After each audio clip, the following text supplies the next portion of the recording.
So here's a quick little lab that we're going to be doing that has to do with the concept of percent compositions. So percent composition is just saying what is the part divided by the entire whole. So in class a lot of times what we do is we just kind of introduce it by saying what is the percent composition of males to females in the class. Well, you just count up how many females there are, and you count up how many people there are total in the room, and then you just divide the part divided by the whole. That's the percent composition.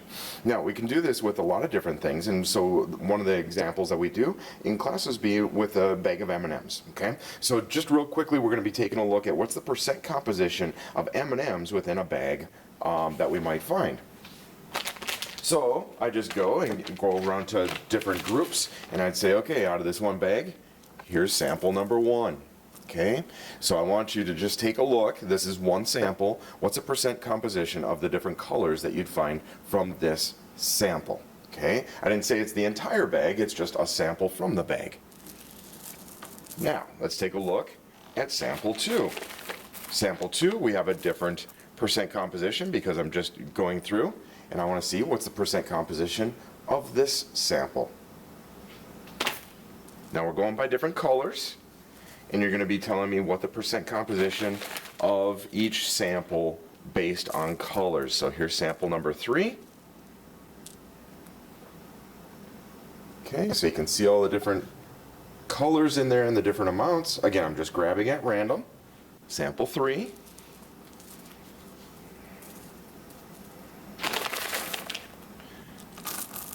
Sample four.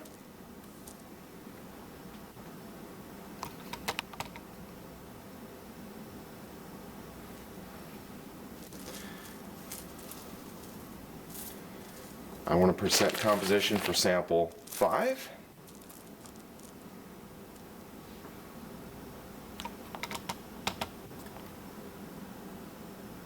And the last sample would be sample 6. And normally in class, of course, we get the groups that would argue that I prefer one group over the other because one group got more than the other. I'm just grabbing at random. This is the 6th sample. Okay? So based off of those 6 samples,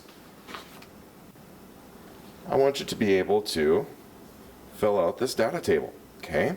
I want the group number. I want how many we had for each different color that we found. Maybe they're going to be, blank, whatever. We're going to be taking a look at that. And then based off of the 6 different groups, then I want the whole class number filled in. Okay? So you're going to fill out the group number 1, 2, 3, 4, 5, 6. And then you're going to be filling in your percent compositions for each of those. I want you to figure out your percent composition for each group and then add them all up and figure out the class composition, okay, for all of those samples. Now, the question is, what does this have to do with chemistry? Well, the reason it has to do with chemistry is we're dealing with percent compositions and we take a look at a problem that might look like this. If I have 27 grams of carbon dioxide out there. Now this is an environmental application. We take a look and somebody is putting out 27 grams of carbon dioxide into the air. Okay, we account for those things nowadays. We want to do and take a look at our carbon footprint for greenhouse gases, for global warming and everything. So 27 grams of carbon dioxide. I want to know how much carbon is actually out there. So the question is, how do we figure out or approach a problem like this? Well, to answer it, we have 27 grams of the entire gas, but what I really need to know first is out of this, what percent of this compound of carbon dioxide, what percent is carbon? So what I do is I take a look. Carbon dioxide has 1 carbon and it has 2 oxygens. Okay?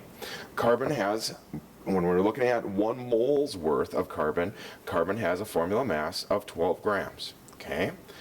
So within that compound, also if you look at oxygen, 1 mole's worth is 16 grams, but I have 2 oxygens in carbon dioxide.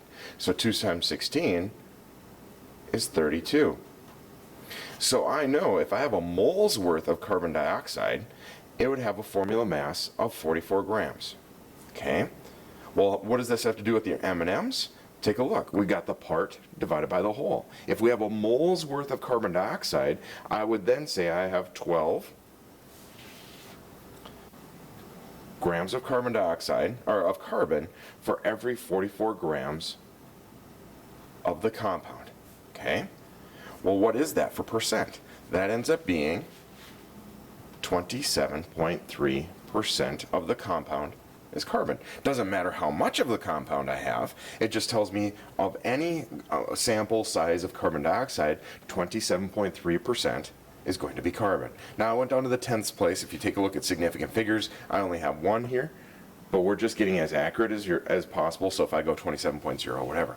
Now similarly, we want to find our percent composition of my oxygen, okay?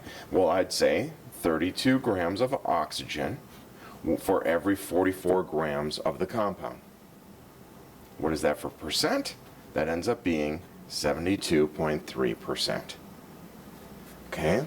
So you see the correlation between what we're doing for these types of problems is with the M&Ms is exactly what we do in chemistry as we figure for any sample size. So if I have 27 grams, as I said originally in the problem, if I have 27 grams of carbon dioxide, 72% of which, almost 73% is oxygen, 27% is carbon, well 27.3% of however much sample you have, that's how much carbon you have to account for.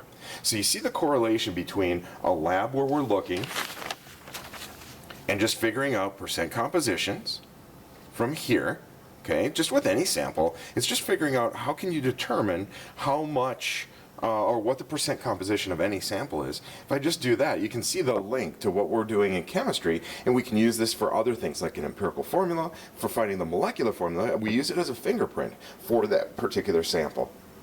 So in the industry, you take a look at something called a mass spectrometer. You have an unknown sample. We don't know what that thing is, but it will spit out a data table that says whatever this compound is, it's this percent nitrogen, this percent oxygen, this percent hydrogen, and then you keep on moving forward. And that gets into the next concept of empirical formula and molecular formula. And I just wanted to bring that parallel of why we're doing this activity. It's not even really an experiment. This activity of percent composition to see that it's actually just a concept of how do we quantify something.